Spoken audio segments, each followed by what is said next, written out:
ನನಗೆ first card 3 of swords ಬಂದಿದೆ. Sad ಅಂತ ಹೇಳ್ತೀನಿ, ಆ್ಯಂಗರ್, ತುಂಬ ಸಿಟ್ಟಿದೆ, ಫ್ರಸ್ಟ್ರೇಷನ್, ತುಂಬ ಚಾಲೆಂಜಸ್.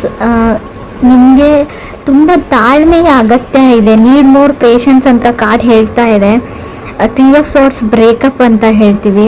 ಸೊ ಯಾವ ಥರ ಬ್ರೇಕಪ್ ಅಂದರೆ, ನಾನು ಸ್ಪೆಷಲಿ 5 ಆಫ್ ಸಾರ್ಟ್ಸ್ ಅಥವಾ 7 ಆಫ್ ಸಾರ್ಟ್ಸ್ ಬಂದಿದ್ರೆ ನಿಮಗೆ ವಿಷಯ ಗೊತ್ತಾಗಿರುತ್ತೆ, ಅವ್ರು ಮೋಸ್ಕರ ಅಂತ ಬ್ರೇಕಪ್ ಮಾಡ್ಕೊಂಡಿದ್ದೀರಾ ಅಂತ ಹೇಳ್ಬೋದು. 3 ಆಫ್ ಸಾರ್ಟ್ಸ್ ಇಲ್ಲದೆ ಇರೋ ವಿಷಯಕ್ಕೆ ಅಥವಾ ಥರ್ಡ್ ಪರ್ಸನ್, ಯಾರೋ ಮೂರನೇ ವ್ಯಕ್ತಿ ನಿಮ್ಮಿಬ್ಬರ ಮಧ್ಯೆ ತಂದಿಡ್ತಾ ಇದ್ದಾರೆ. ಆಲ್ರೆಡಿ ಮ್ಯಾರಿಡ್ ಆಗಿದ್ರೆ ಫ್ಯಾಮಿಲಿ ಮೆಂಬರ್ಸ್, ರಿಲೇಟಿವ್ಸ್, ಅಥವಾ ನಿಮ್ಮ ಮನೆಯಲ್ಲೋ ಅಥವಾ ಅವ್ರ ಮನೆಯಲ್ಲೋ ನೀವಿಬ್ಬರು ಚೆನ್ನಾಗಿರೋದನ್ನ ಅವ್ರಿಗೆ ನೋಡೋಕ್ಕಾಗಲ್ಲ ಅಂತ ಕಾರ್ಡ್ ಕ್ಲಿಯರ್ ಆಗಿ ಹೇಳ್ತಾ ಇದೆ ಅವ್ರಿಗೆ. ನಿಮಗೆ ಬೇರೆಯವ್ರ ಮಾತನ್ನ ಕೇಳೋದನ್ನು ಬಿಟ್ಬಿಡಿ. ನಿಮಗೆ ಆ ವ್ಯಕ್ತಿನ ಕಂಡ್ರೆ ಇಷ್ಟ ಇದೆಯೋ ಇಲ್ವೋ ಅದ್ರ ಬಗ್ಗೆ ಅಷ್ಟೇ ಯೋಚನೆ ಮಾಡಿ ಅಂತ ನಾನು ಹೇಳ್ತೀನಿ. Second card 7 of cups. So ನಿಮ್ಗೆ ಅರ್ಥ ಆಗ್ತಾ ಇಲ್ಲ ಆ ವ್ಯಕ್ತಿ ಎಷ್ಟು ಸುಳ್ಳು ಹೇಳ್ತಾರೆ, ಒಬ್ಬ ವ್ಯಕ್ತಿ ಎಷ್ಟು ಸುಳ್ಳು ಹೇಳೋಕ್ಕೆ ಸಾಧ್ಯ ಅಂತ. ತುಂಬ ಎಕ್ಸ್ಕ್ಯೂಸಸ್ ಮಾಡ್ತಾರೆ, ತುಂಬ ಸುಳ್ಳು ಹೇಳ್ತಾರೆ, ಮತ್ತು ಅದನ್ನು ಮುಚ್ಚಾಕೋಕ್ಕೆ ಪ್ರಯತ್ನನೂ ಪಡ್ತಾರೆ. ತುಂಬ ಕ್ಯಾನ್ಸಲೇಷನ್ಸ್ ಅಂತ ಹೇಳ್ತೀನಿ. ತುಂಬ ಅವ್ರ ಮೈಂಡ್ ಕಾನ್ಸ್ಟೆಂಟ್ ಆಗಿರಲ್ಲ, ಅಥವಾ ನಿಮ್ಮದು ಕೂಡ ಆಗಿರ್ಬೋದು ಅಥವಾ ಅದರ್ ಪರ್ಸನ್ದು. ಸಡನ್ ಚೇಂಜಸ್, ಹಾಲಿಡೇ ಪ್ಲ್ಯಾನ್ ಮಾಡ್ತೀರಾ, ಕ್ಯಾನ್ಸಲ್ ಮಾಡ್ತೀರಾ, ಫಿಲ್ಮ್ ಪ್ಲ್ಯಾನ್ ಮಾಡ್ತೀರಾ, ಕ್ಯಾನ್ಸಲ್ ಮಾಡ್ತೀರಾ, ಹೊರಗಡೆ ಹೋಗಬೇಕು ಅಂತ ಅಂದ್ಕೊಡ್ತೀರಾ. Keep changing. ಅವ್ರ ಮೈಂಡೇ ಕಾನ್ಸ್ಟೆಂಟ್ ಆಗಿಲ್ಲ ಅಂತ ಹೇಳುತ್ತೆ, ಅಥವಾ ನಿಮ್ಮ ಮೈಂಡ್ ಕಾನ್ಸ್ಟೆಂಟ್ ಆಗಿಲ್ಲೋ ಗೊತ್ತಿಲ್ಲ. ತುಂಬ ಫ್ರಸ್ಟ್ರೇಷನ್, ತುಂಬ ಏನು ಹೇಳ್ತೀರಿ, ನನ್ನನ್ನು ಕಂಡ್ರೆ ನನಗೆ ಆಗಲ್ಲ ಅನ್ನೋ ರೇಂಜಲ್ಲಿ ಫ್ರಸ್ಟ್ರೇಷನ್ ಇದೆ ನಿಮಗೆ. ಥರ್ಡ್ ಕಾರ್ಡ್ ನನಗೆ 5 ಆಫ್ ವಾಂಡ್ಸ್ ಬಂದಿದೆ. ಅವಾಯ್ಡೆನ್ಸ್ ಅಂತ ಹೇಳ್ತೀನಿ. ನೀವು ಅವ್ರನ್ನ ಅವಾಯ್ಡ್ ಮಾಡ್ತಾ ಇದ್ದೀರೋ ಅಥವಾ ಅದರ್ ಪರ್ಸನ್ ನಿಮ್ಮನ್ನು ಅವಾಯ್ಡ್ ಮಾಡ್ತಾ ಇದ್ದಾರೋ, ಈ ವಿಷಯದ ಬಗ್ಗೆ ನಂಗೆ ಮಾತಾಡೋದೇ ಇಲ್ಲ ಅಂತ ಡಿಸೈಡ್ ಮಾಡಿದ್ದೀರಾ. ಬಟ್ ನಾನು ಸಿಚುವೇಶನ್ನ ಫೇಸ್ ಮಾಡಿ ಕಮ್ಯುನಿಕೇಷನ್ ಮಾಡೋಕ್ಕೆ ಟ್ರೈ ಮಾಡಿ ಅಂತ ಹೇಳ್ತೀನಿ. ಬಟ್ ನೀವು ಯಾವಾಗ ಕಮ್ಯುನಿಕೇಷನ್ ಮಾಡಿದರೂ ಸಫರ್ ಆಗ್ತೀರಾ ಅಂತ ಕೂಡ ಹೇಳುತ್ತೆ. ಸೊ ಏನು ಬರುತ್ತೆ ಅದನ್ನು ಆಕ್ಸೆಪ್ಟ್ ಮಾಡ್ಕೊಂಡು ಹೋಗಿ ಅಂತ ಹೇಳ್ತೀನಿ. ಸೊ ಮೇ ಬಿ 5 ಆಫ್ ವಾಂಡ್ಸ್ನು ಸಪ್ರೇಷನ್ನ ರೀಪ್ರೆಸೆಂಟ್ ಮಾಡುತ್ತೆ. ಸೊ ಡೆಸ್ಟಿನಿ ಅದು ಏನಾಗಬೇಕು ಅಂತ ಇರುತ್ತೆ ಅದು ಹಾಗೇ ಆಗುತ್ತೆ. ಸೊ ನೀವು ಜೊತೆಗಿರಬೇಕು ಅಂತ ಇದ್ದರೆ ಎಷ್ಟೇ ಜಗಳ ಆಡಲಿ, ಎಷ್ಟೇ ದಿನ ದೂರ ಇದ್ದರೂ ಕೂಡ ಖಂಡಿತವಾಗ್ಲೂ ಮತ್ತೆ ನೀವು ಸೇರ್ತೀರಾ ಅಂತ ನಾನು ಹೇಳ್ತೀನಿ. ಫೋರ್ತ್ ಕಾರ್ಡ್ ನನಗೆ 4 ಆಫ್ ವಾಂಡ್ಸ್ ಬಂದಿದೆ. 4 ಆಫ್ ವಾಂಡ್ಸ್ ಮ್ಯಾರೇಜ್, ಮದುವೆ ಫಿಕ್ಸ್ ಆಗೋದನ್ನು ಹೇಳುತ್ತೆ. ಸೊ 4 ಆಫ್ ವಾಂಡ್ಸ್ ಇರೋದ್ರಿಂದ ನೀವು ಸದ್ಯಕ್ಕೆ ದೂರ ಆಗಿರ್ಬೋದು, ಜಗಳ ಆಡಿ ಮತ್ತೆ ನೀವು ಪ್ಯಾಚಪ್ ಆಗಿ ಒಂದಾಗ್ತೀರಾ ಅಂತ 4 ಆಫ್ ವಾಂಡ್ಸ್ ಹೇಳ್ತಾ ಇದೆ. So pushing to the end ಅಂತ ಹೇಳಿ ಬಾಟಮ್ವರೆಗೂ ಪುಷ್ ಮಾಡ್ತಾರೆ, ಅವ್ರು ಟ್ರಿಗರ್ ಮಾಡ್ತಾರೆ ಅದರ್ ಪರ್ಸನ್, ಅಥವಾ ನೀವು ಅದರ್ ಪರ್ಸನ್ನ ಟ್ರಿಗರ್ ಮಾಡ್ತಾ ಇರ್ಬೋದು ಅಂತ ಹೇಳುತ್ತೆ. 5th ಕಾರ್ಡ್ ಲವರ್ಸ್ ಕಾರ್ಡ್ ಇದೆ. ಲವರ್ಸ್ ಕಾರ್ಡ್ ಆ್ಯಕ್ಷನ್ ಮ್ಯಾಟರ್ಸ್ ಅಂತ ಹೇಳುತ್ತೆ. ನೆಕ್ಸ್ಟ್ ಕಪಲ್ ಆಫ್ ವೀಕ್ಸಲ್ಲಿ ತುಂಬಾ ಜಗಳಗಳಾಗ್ಬೋದು, ತುಂಬಾ ಸಾರಿ ಇರ್ಬೋದು, ಫರ್ಗಿವ್ನೆಸ್ ಇರಲಿ ನಿಮ್ಮ ಹತ್ರ ಅಂತ ಹೇಳ್ತೀನಿ. ಏನೇ ಆಗಿದ್ರು ಅವ್ರನ್ನ ಕ್ಷಮಿಸ್ಬಿಡಿ ಅಂತ ಕಾರ್ಡ್ ಹೇಳ್ತಾ ಇದೆ. ಸೊ ಇದರಿಂದ ನಿಮ್ಮ ರಿಲೇಷನ್ಶಿಪ್ ಉಳಿಯುತ್ತೆ. ಫ್ಯೂಚರ್ ಚೆನ್ನಾಗಿದೆ, ಬಟ್ ಸದ್ಯಕ್ಕೆ ಇದು ಸೈಕಲ್ ಥರ ಈಗ ಮತ್ತೆ ಜಗಳ ಆಗಿದೆ ಮುಂದೆ ಆಗಲ್ಲ ಅಂತ ಹೇಳಲ್ಲ, ಮತ್ತೆ ಜಗಳಗಳು ಆಗ್ತಾನೇ ಇರುತ್ತೆ. ಬಟ್ ನಿಮ್ಮ ಹತ್ರ ಇದೆ ಪೇಷನ್ಸ್ ಇಸ್ ಎ ಕೀ ಅಂತ ಹೇಳ್ತೀನಿ. ಎಷ್ಟು ನಿಮ್ಮ ಹತ್ರ ತಾಳ್ಮೆ ಇರುತ್ತೆ ಅಷ್ಟು ವರ್ಕ್ ಆಗುತ್ತೆ ಅಂತ ನಾನು ಹೇಳ್ಬೋದು. 6th ಕಾರ್ಡ್ ಸ್ಟಾರ್ ಕಾರ್ಡ್ ಬಂದಿದೆ. ಸಫರಿಂಗ್ ಮ್ಯಾರೇಜ್ ಅಂತ ಹೇಳುತ್ತೆ ಆ್ಯಂಡ್ ರಿಲೇಷನ್ಶಿಪ್ ಅಂತ ಕೂಡ ಹೇಳ್ತೀನಿ. ಸೊ ಮೇ ಬಿ ನೀವು ಆಲ್ರೆಡಿ ಮದುವೆ ಆಗಿರ್ಬೋದು, ಮದುವೆ ಆಗಿದ್ದಾಗಿಡಿದು ನಿಮಗೆ ಬರೀ ಸಫರಿಂಗ್ ಇರ್ಬೋದು, ಬರೀ ಈ ಮದುವೆಯಿಂದ ಬರೀ ನೀವು ತುಂಬ ಅಂದರೆ ತುಂಬ ಮಾನಸಿಕ ಅಶಾಂತಿನ ಅನುಭವಿಸಿರ್ಬೋದು. ಸೊ ಅದು ಡೆಸ್ಟಿನಿಯಲ್ಲಿದೆ, meant to have a fight ಅಂತ. ಸೊ ಅದನ್ನು ನೀವು ಚೇಂಜ್ ಮಾಡೋಕ್ಕಾಗಲ್ಲ. ಇವ್ರನ್ನೇ ಅಲ್ಲ, ಬೇರೆ ಯಾರನ್ನು ಕೂಡ ನೀವು ಮದುವೆ ಆಗಿದ್ರು ಡೆಸ್ಟಿನಿನ ಬದಲಾಯಿಸೋಕ್ಕಾಗಲ್ಲ. ಹಣೆ ಬರ ಅಂತ ಹೇಳ್ತೀವಿ ನಾವು, ಅದನ್ನು ನೀವು ತೆಗ್ದಾಕೋಕ್ಕಾಗಲ್ಲ. 7th ಕಾರ್ಡ್ 10 ಆಫ್ ವಾಂಡ್ಸ್ ಬಂದಿದೆ. ಅನ್ಲೋಡ್ ದಿ ಬ್ಯಾಗೇಜ್ ಅಂತ ಹೇಳ್ತೀವಿ, ಲ್ಯಾಪ್ಸ್ ಆಫ್ ಜಡ್ಜ್ಮೆಂಟ್ ಅಂತ ಹೇಳ್ತೀವಿ, ಪ್ಲ್ಯಾನ್ ಅಂತ ಹೇಳ್ಬೋದು. ನೀವು ಅದರ್ ಪೀಪಲ್ನ ಸಡನ್ನಾಗಿ ಜಡ್ಜ್ ಮಾಡೋದನ್ನು ಬಿಡಿ ಅಂತ ಹೇಳ್ತಾ ಇದೆ card.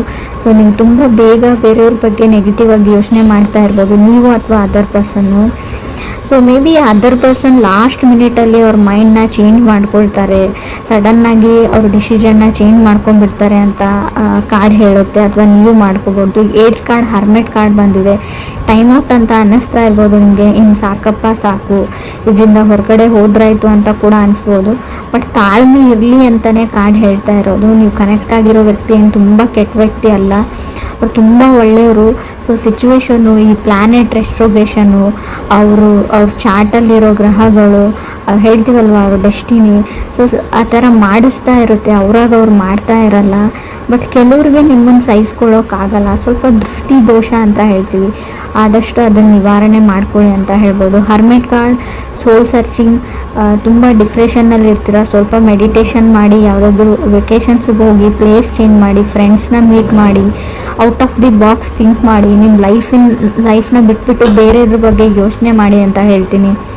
9th card, 7 of pentacle. Patience is the big thing ಅಂತ ಹೇಳುತ್ತೆ ಇಲ್ಲಿ.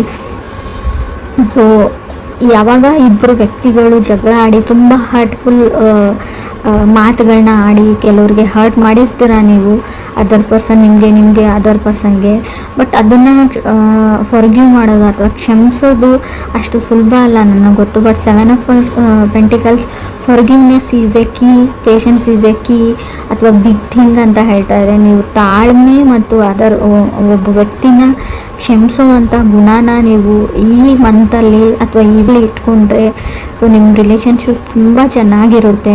ನಿಮ್ಗೆ ಅನ್ನಿಸ್ಬೋದು ಬಿಟ್ಟು ಹೋಗ್ಬಿಡ್ತೀನಿ, ಸಪ್ರೇಟ್ ಆಗಿಬಿಡೋಣ, ಡಿವೋರ್ಸ್ ತೊಗೊಂಡ್ಬಿಡೋಣ ಅಂತ, ಬ್ರೇಕಪ್ ಮಾಡ್ಕೊಂಡ್ಬಿಡೋಣ ಅನಿಸ್ಬೋದು ಕೆಲವರಿಗೆ. ಬಟ್ ಅದಾದಮೇಲೆ ತುಂಬ ದೊಡ್ಡ ಪ್ರೊಸೆಸ್ ಇರುತ್ತೆ. ಆ ಫ್ರಸ್ಟ್ರೇಷನ್ನು, ಆ ವ್ಯಕ್ತಿನ ಮರೆಯೋಕ್ಕಾಗಲ್ಲ ನಿಮಗೆ. 4 ಆಫ್ ಸೋರ್ಸ್ ಕಾರ್ಡ್ ಬರ್ತಾ ಇರುತ್ತೆ, ಅಂದರೆ ನಿಮ್ಗೆ ನಿದ್ದೆನೇ ಬರೋದಿಲ್ಲ.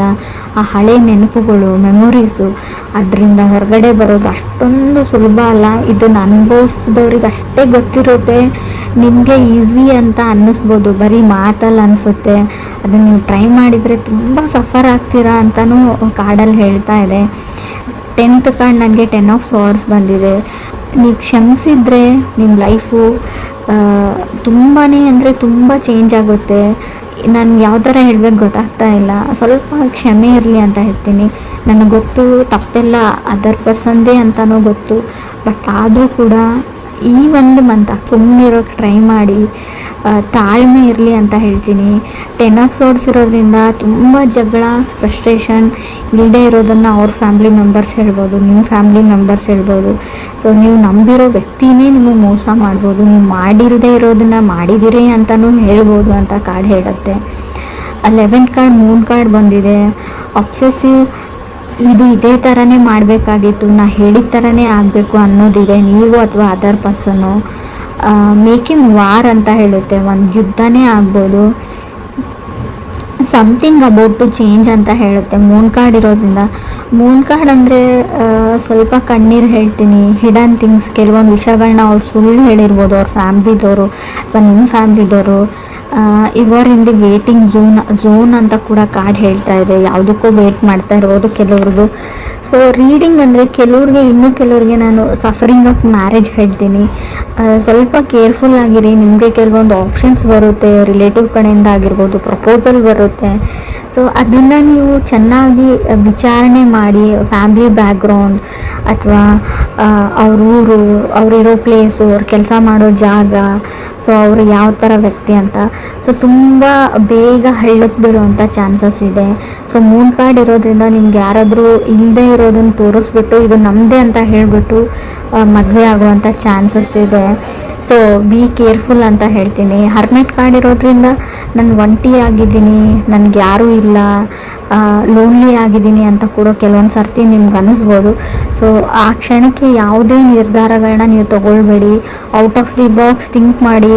ಯಾರಾದರೂ ಓಲ್ಡ್ ಫ್ರೆಂಡ್ಸ್ ಜೊತೆ ಫೋನಲ್ಲಿ ಮಾತಾಡಿ, ಮನಸ್ಸಿಗೆ ಸಮಾಧಾನ ಆಗುತ್ತೆ. ಪೇರೆಂಟ್ಸ್ ಜೊತೆ ಕನೆಕ್ಟೆಡ್ ಆಗಿರಿ. ನೀವು ಒಬ್ಬರೇ ಇದ್ದೀನಿ ಅಂತ ಅಂದ್ಕೊಳ್ಬೇಡಿ. ಲೈಫಲ್ಲಿ ಯಾರೂ ಒಬ್ಬರೇ ಇರಲ್ಲ. ಎಲ್ರಿಗೂ ಅವ್ರ ಫ್ಯಾಮಿಲಿ ಮೆಂಬರ್ಸ್ ಇರ್ತಾರೆ, ಎಲ್ರಿಗೂ ಅವ್ರ ಫ್ರೆಂಡ್ಸ್ ಇರ್ತಾರೆ.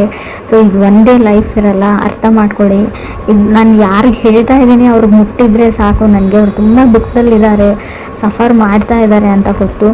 ಈ ಸಿಚುವೇಶನ್ ನಿಮ್ಗೆ ಅಷ್ಟೇ ಬಂದಿರಲ್ಲ. ರಿಲೇಷನ್ಶಿಪ್ಪಲ್ಲಿರೋರಿಗೆ, ಕಮಿಟ್ ಆಗಿರೋರಿಗೆ ಎಲ್ರಿಗೂ ಈ ಕಣ್ಣೀರು ಬಂದಿರುತ್ತೆ. ಎಲ್ಲರೂ ಈ ಕಷ್ಟನ ಅನುಭವಿಸಿರ್ತಾರೆ. ಇದನ್ನು ಉಳಿಸ್ಕೊಳ್ಳೋದು ಅಥವಾ ಕೆಡಿಸ್ಕೊಳ್ಳೋದು ಅಂತ ಹೇಳ್ತೀನಿ ನಿಮ್ಮ ಕೈಯಲ್ಲೇ ಇದೆ. ಪೇಷನ್ಸ್ ಇರಲಿ, ತಾಳ್ಮೆ ಇರಲಿ.